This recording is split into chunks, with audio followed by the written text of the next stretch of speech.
keep it real with ya. Hey everybody, it's me, Minu, back with another video. I just wanted to do a little check-in because my next two videos are going to be about mental health. That's already recorded. It needs to be edited because I'm trying to make sure you guys are taken care of up into my move, because there's no way in the world that the day after my move, I'm going to be sitting up trying to record a video. No, I can't do it. I can't do it. So I'm trying to get ahead of the game with the videos so that I don't have to do another, hey guys, no video this week. So I'm just checking in with y'all. Going to talk about my hair, going to talk about some food, and stuff that I've learned over the past week or so. But I really want to show y'all, because y'all have been so supportive and so kind. I really wanted to show y'all my first attempt at flat twisting my hair. Now I'll add some pictures and whatnot of what it looked like when I had just done it. This is what it looks like now after I've like worn scarves and slept on it. But it's been a huge journey for me, because my goal is to, have something that I'm comfortable wearing when I leave the house. That's what my goal is. And so it is it's like an emotional thing. And I've talked in my video about failing as a Black woman, like all the shame around doing your natural hair. And it's weird because people who haven't had that experience, they look at me like, what are you talking about? Like, everybody loves natural hair, and natural hair is really hard to deal with. So it's a good thing you're doing. And I'm like, yeah, y'all don't understand. I've had Black women come for me. I've had them be um, like, oh, you're grown. Like, what's the problem? Why are you not doing your own hair? You should know how to do your own hair. Like, what's wrong with you? Why are you not, like, this is a part of adulting. Why haven't you adulted? And do y'all know I'm surviving? And apparently not. Apparently, people do not know that I am out here just like surviving and doing my best with no physical support, and just, people. Morticia, I have support from people through the phone and through the internet, but I don't have the physical support. So I have to learn a lot of things on my own. And people just don't understand that. People get like in their feelings about it, and they want to judge me because they feel like I should know all of these things already, and I don't. And then when you go and you ask for help, people are like, oh my God, there's like no hope for this generation because y'all are so dumb. Like, y'all don't know anything. Like, maybe it's because y'all generation didn't teach us. And I'm gonna put this down. I'm gonna keep talking so that I can start messing with my hair and showing you the hair. So first part of this is this part. So I wanted to have, do you kind of pull it? I wanted to have something to go across my head, just in case, like if I wanted to, look, you can see, to go across my head, just in case if I wanted to like try to do a twist out, that I could have something across my head. Gonna take this off.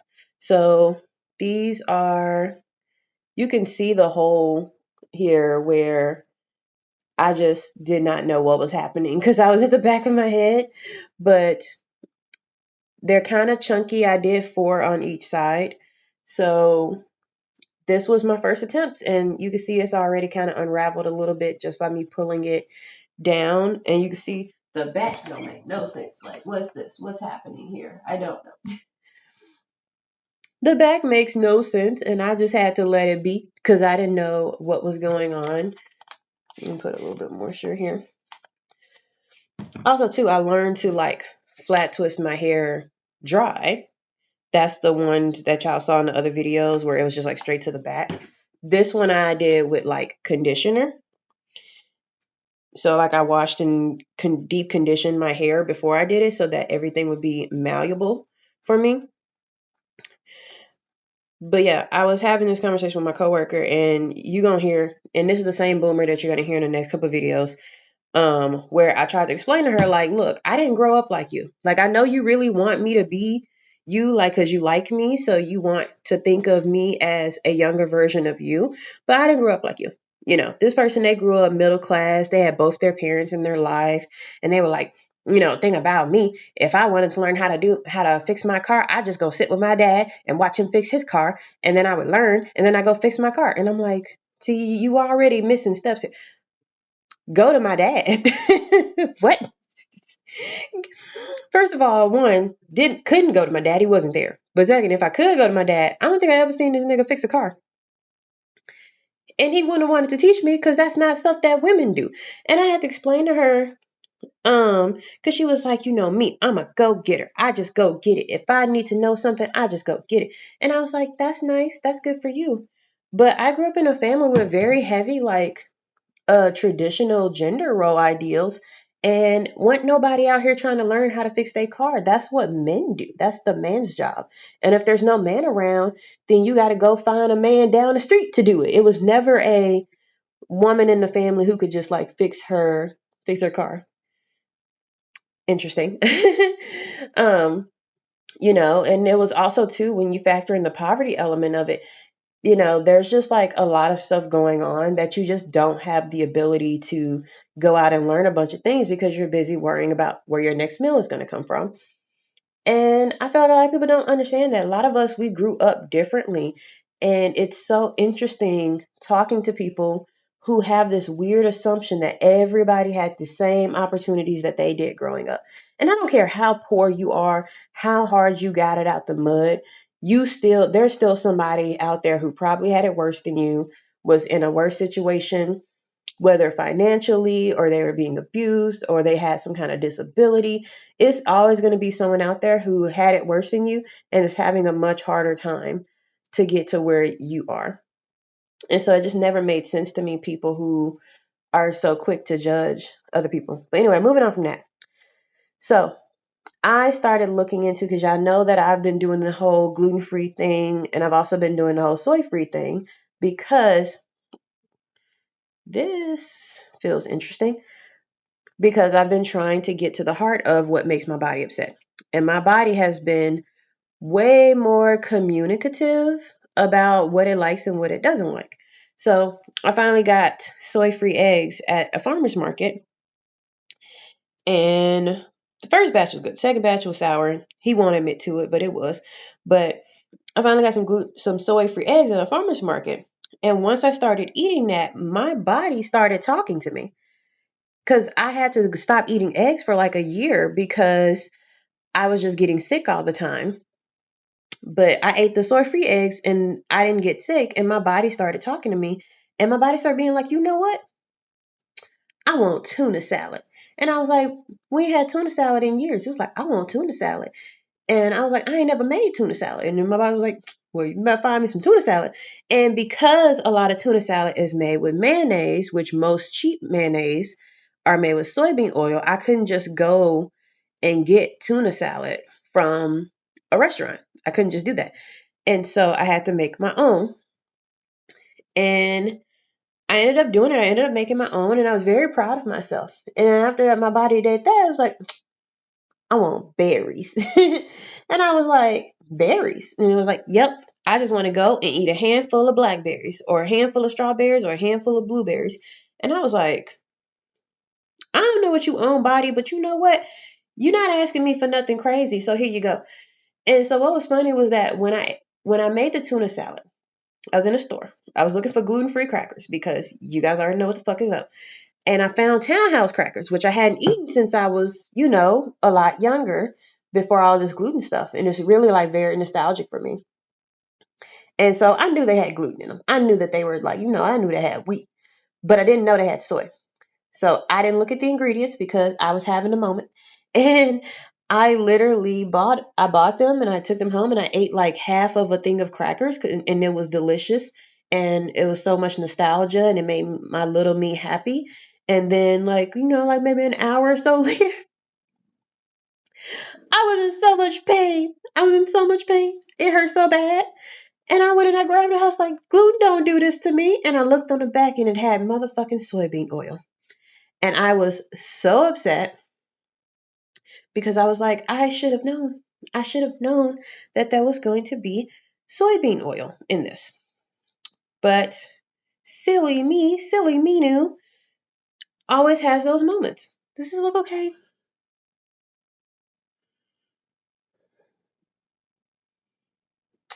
What do you guys think? Um, but yeah, like silly Minu, I'm over here fucking around with the soybean oil again. So I was very upset. And I was like, I don't want to throw away the whole thing of crackers, but I got to. I can't eat them. I mean, I've already ate half of them. I can't eat them. I can't finish the box. But I was just so upset. And because I did buy some gluten free crackers, but they just wasn't hitting. They wasn't hitting. And I finally got frustrated and I said, oh, let me rearrange this. I finally got frustrated and I said, let me figure out what the hell is going on with soybean, because for the longest I thought it was a soy allergy, right? But when I look up soy allergy and the symptoms, none of it includes uterine pain, uterine cramping, which is what I have. It's all about like hives and itching and your throat swelling and all of that stuff. And I was like, yeah, that sounds like normal allergy stuff. So what the hell is wrong with me? And sure enough, it was like I found research by like reputable sources like the NCBI, NCAIH, NIH, whoever those people are. I found resources where they were like, oh yeah, we found that women who were fed soy formula as babies have a higher risk of having a painful menstruation and heavy bleeding. I was like, have I not heard this before? You found that? So was I breastfed? Was I soy? Did I get the soy formula? Seeing how in my family almost all of us have issues with menstruation, I'm starting to wonder. you know, and it could be like, maybe the first kid is breastfed, but I of the people who I've been around when they've had kids, they've had a horrible time trying to breastfeed and eventually have switched the baby to formula. Like they'll try to breastfeed at the beginning, but then they'll switch to formula. And so I was like, this is interesting. And literally, I also found another study where it was talking about the effects of soybean oil specifically on menstruation. And it was like something about the soybean oil caused inflammation. Inflammation in the uterus causes painful cramps. That's why when you are cramping really bad, you have to take non-steroidal anti-inflammatories. Keyword, anti-inflammatory. And I was like, oh my God, here it is. It was right there. I just had to Google search. Well, it's not like there's a ton of research. It's not like there's like 10,000 things came up when I searched for the link between soybean oil and uterine cramps. But here I go in my hands now. But the fact that like the NIH or whoever, like they actually did something, because like, yeah, sure, you could read like a magazine article or something, but the fact that there was an actual research study on this, I thought was very interesting. So I went to my therapist because she has a lot of food allergies and a lot of intolerances. So I'm asking her like, do I need to be eating an anti-inflammatory diet? And she was like, you mean what you're already doing? And I was like, what you mean? And she was like, the foods that are highest in anti-inflammatory properties are tuna, salmon, blueberries, blackberries, like all the berries. That's literally what you just spent the last week eating. And I was like, damn, and I sure felt good too. I felt good after eating that. Like I get up in the morning, like I would like wake up in the morning, like, oh man, I'm so hungry. And I go in there, I just grab a handful of blueberries. I just would be eating them. And I could go lay back down. Whereas a lot of other foods, if you try to eat it and then go lay back down, your body is going to be very upset with you. Um, and she was like, yeah, they're very good anti-inflammatory. They're like the top anti-inflammatory things is the berries, the tuna, and the salmon. And I was like, I think I might have found it. Because don't get me wrong, gluten still has its issues. Like I can't, I don't even care for pizza like that no more. Like honestly, regular pizza, it just don't hit. I don't like tomatoes. So I do like me a good olive oil pizza, but you could do that with a cauliflower crust and it still be bussin'. So I'm like, pizza, heavy pastas, thick bread, whatever, like that I can replace that. That's fine. But there is some gluten that I can have. But one thing that fucks me up every time, without fail, is gluten plus soybean oil. If it's got gluten and soybean oil, 2 hours later, I'm hunched over in pain, can't do nothing to feel better. Or like I'd take like 800 milligrams of ibuprofen. If it's just soybean oil, I gotta take like 400, maybe 6. You know what I mean? But those things combined is a no. So we can throw out all the snack cakes, all the snack cakes, all the cereals, a bunch of dips, a bunch of dressings, like throw it all out. Just can't touch it no more. But my biggest thing is targeting that inflammation because it's just all clicked. And I feel like this happens to me a lot where I gather pieces over time. Like over a period of time, I gather piece in piece in piece. And then at some point it just clicks in my mind. Like there was a period of time where gluten was just piecing. It was just piecing in my brain. Just doop, doop, doop, doop, doop. And I wasn't paying it any attention because it was just pieces. But then when the full picture came together and I understood it, I was able to properly eat. And then it was the same thing with soybean oil. I still struggle with like, catching it because soybean oil is not like they don't have to declare soybean oil as an allergen. Like if it's soy flour or anything like that, it'll say like contains soy. But if it has soybean oil, a lot of times it won't say contains soy. So if you have like a huge wall of ingredient list, then you're not going to catch that soybean oil. And I've had that happen a lot. I've had it happen with soy sauce sometimes as well. Like it'll be like all of this is gluten free, it's gluten free, but then they'll be like, yeah, but we fried the chicken in soybean oil. Gluten free fried chicken, but we fried it in soybean oil because why not? I also noticed that canola oil also doesn't make my stomach feel good either. Now it doesn't give me like really, really bad cramps like soybean oil, but just eating stuff made with canola oil, it just make my stomach feel like not good. Like my stomach's like, you eat this? And I was like, I guess not. You don't like it, I guess not. Which I find to be hilarious because my body has just been very like, don't eat them beans. Don't eat it. Don't eat that papusa. We don't want papusa. I'm like, you don't want papusa? What we want? We want salad. How we want salad? And we know we can't have none of the dressings out there. Okay, go get you some spinach and some berries. I'm like, you gotta go. Seriously? And I'm just like walking through the grocery store, like, what do you want? What do you want, stomach? What do you want? And I'll be like, get that bag of spinach, get that balsamic vinaigrette. I ain't even had balsamic vinaigrette. It was like, grab that, grab a can of tuna, grab a can of salmon, you know. And I'm just like, I don't understand how my body just knows to eat these things.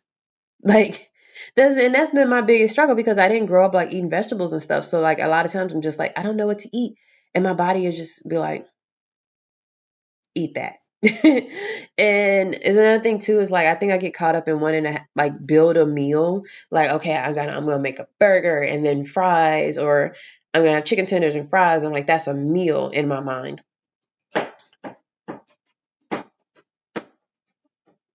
I'm gonna show y'all what she's doing in a minute. But like or like okay, you're gonna have some grilled chicken breast and then you gotta have all these different types of veggies and potatoes and like all of this stuff. And then sometimes my body is just like, just eat the fucking chicken. Just eat the chicken and you be good. Um I really need a new camera, guys. I just this autofocus thing where I'm always out of focus just gets on my nerves so much. And I can't do anything about it. I can't set it to focus on a certain area. I wish I could. Um but yeah, so it's like I'm just discovering a lot of things that my body is saying that it wants, and I'm listening to it, and I'm being rewarded for that. It's doing a lot better, but I really got to get good about avoiding soybean oil and canola oil because those are the things that set my uterus on fire, and it's not fun. And then too, if it's not the uterus, if I ignore that, like if I just like, okay, I'm just gonna take ibuprofen all week. If I ignore the fact that I'm eating soybean oil all week, then it's not just going to be uterine cramps, it's going to turn into indigestion too. So like when that acid sits at the top of your stomach, like it's not quite up here yet, but it's just sitting at the top of your stomach, and anything you eat causes you pain there. And you have to take like a bunch of Pepcid or Prilosec or something like that. That will happen to me as well if I ignore it. Like to this day, I still have not eaten grapes. I have not eaten grapes in years. I know that I could handle eating grapes now, but the fact that moment when I first had that when I first got that dyspepsia, which was new to me. And it was like I ate one grape and then I was like doubled over in pain. I'm like traumatized. Like I've still not eaten grapes, you know, because it's just so hard. And I feel like that every time I look at soy milk. I feel like that when I catch soybean oil in something.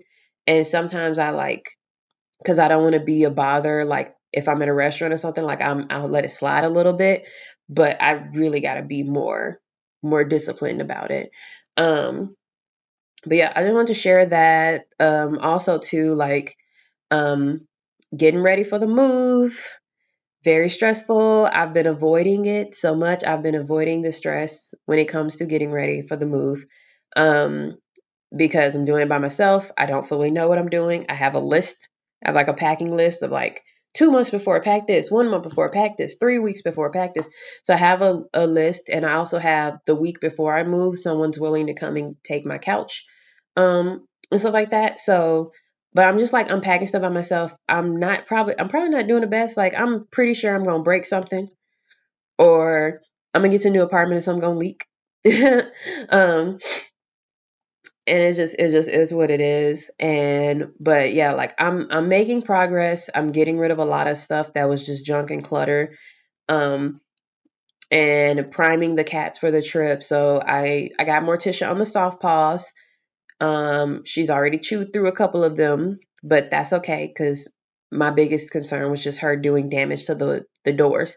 um and also, I got them like an extra, extra large carrier, one that goes across my entire back seat to give them enough space so that they don't try to like beat each other up on the drive. I got a portable litter box so I can put their litter in there, so that I can pee and everything on the drive over. And my only thing, like I told you guys how much it costs, like it's $5,000 for them to move me. I'm not even leaving the state. But it's like long distance. It's a long enough drive that the movers have to stay overnight because they can't drive, unpack. Like they can't pack all my stuff, drive out there, unpack all my stuff, and then drive back. It's not it's illegal. So they're gonna have to get a hotel and like stay the night and all of that cool stuff. And because of that, I have to pay all this extra money to cover all of that. But I know that I'll get through it. Like this is something that I talk about with people that people don't understand. Like logically, I know I'll be okay. Logically, I know that I will get through it. I'm moving on a Friday. Logically, I know that I will wake up on Saturday in my new apartment with my room full of boxes, and I'll be unpacking and cleaning and all that stuff. And I know that the cats will be okay. Sadie's very good about going new places. Logically, emotionally, I'm stressed the fuck out. My body is not happy. I'm taking extra shit to try to get to sleep at night because I'm just stressed out. I'm packing like 2 boxes every 2 or 3 days, you know, because I'm just so overwhelmed by just the idea of all the packing that I have to do that I end up having to take a nap. And so it's just a very stressful thing. And it's an extra stressful thing because it's such a huge change. Hold on, let me fix this. Because it's such a huge change for me in every way possible. Like so many things are changing at this time, and I don't have nobody to kind of go through it with me. Hello, Sadie. I have to do it all by myself. Like even if I just have somebody just like stand there with me as I point and tell them to pick up this box, pick up that box. You know what I mean? And I don't have that. I don't have somebody who's gonna ride with me. Um, the way there. I don't have somebody who's going to meet me when I get there, or get there earlier than me so that they can get my keys and make sure that I can actually get in there. Because if I get in after the office closes, not only do I have to, am I, not only have I wasted money because you have to pay for that day that I was supposed to move in, but then I'm going to have to pay for a hotel with cats, which is going to cost, and the pet deposits at hotels are like $300. So it's very stressful, and I just need everything to go right, and things don't ever go right or go exactly right. And I know that logically, but emotionally, I'm like, everything has to go exactly motherfucking right, or I'm going to be real upset. And no one will be able to calm me down, because nobody will be there but the movers. And there's going to be some random dudes. I don't know them like that. So I hope I don't cry. I hope I don't scream. I hope I don't have a panic attack. And the drive itself is like, I hate driving. I hate driving so much. I hate being in traffic. And I hope that I can drive early if everything goes the way I need it to go, and I can drive early enough, I can avoid a lot of traffic. Hopefully. Because it's a lot to drive out here. So anyway, let me show you. I'm gonna show you a few things. So let me show you. So this are my boxes. I'm at about 13 boxes. You can see a couple of them are like, a crock pot, like appliances and stuff. This down here. Oh, hey, Morticia. She don't even care. She's so deep in sleep. This down here is a little house that I built for Morticia and Sadie to keep them distracted so they can go in there and hang out and like scratch and everything. But yeah, so that's about 13 boxes of stuff. I got my weighted blankets there as well. I'm reusing a lot of boxes, so they're not all what they look like on the outside. Yeah, but they're all numbered so that I can keep track of them when I get to the new apartment. Um, I got to remember to look at the truck before they pull off. I have to remember, or my shit just gonna be gone. But it's just to help me like keep track of everything and know like which room everything is assigned to. Um, so I've made a lot of progress. Um, I just have a bit of ways to go, and I still have like, let's see, this Saturday. I'm about 3 weeks out from the move, and so there's some stuff that I just cannot pack until I'm like a week out, at least. But it's gonna be. It's like I can't wait, but also wait. It's like I can't wait. I just wanna. I don't want to do the move. I just want to wake up in the new apartment with all my shit there. That's just what I want to happen. But unfortunately, I am not magic, so I have to do all that in between stuff. But future Minu, she gonna be alright. She's set. It's past and present Minu that's real fucking stressed out. Um, Now we know. Once I'm done stressing about this, I will be stressing about something else. But yeah, that's all I want to talk about with you guys today. Just to give you a little update, let you know how I was doing, let you know what I was doing my hair. I hope the hair looks cute. It looks okay from what I'm doing. I couldn't really get all my patterns correctly. It wasn't very, very clean, but I hope it looks like something that I can walk around with and feel confident and not feel like ugly or ratchet or nothing like that. I'm so sorry that the camera is leaning, but we're already at the end of the video, so whatever. But yeah, I don't check in on how are you guys doing? Like I never asked that. How are you guys doing? Tell me in the comments how you guys are doing. I want to hear about it. Let me know what's going on with your life. It's the summer. A lot of stuff's going on. I know it's hot. You know, I know there's a lot of change for people. So, I want to hear how you guys are doing. And like I always say, take care of yourself because you deserve it. Take your naps, drink your water, eat your food. No one can live in this body but you. No one can take care of this body but you. So keep that in mind. I will see you guys in the next video where I talk about mental health and boomers and all of that fun stuff. And hopefully, and once I move and I'm settled, I'll give you guys an update on it. I'm excited and I'm nervous. So I need good vibes. Love you guys. Thank you. See you next Sunday. Bye.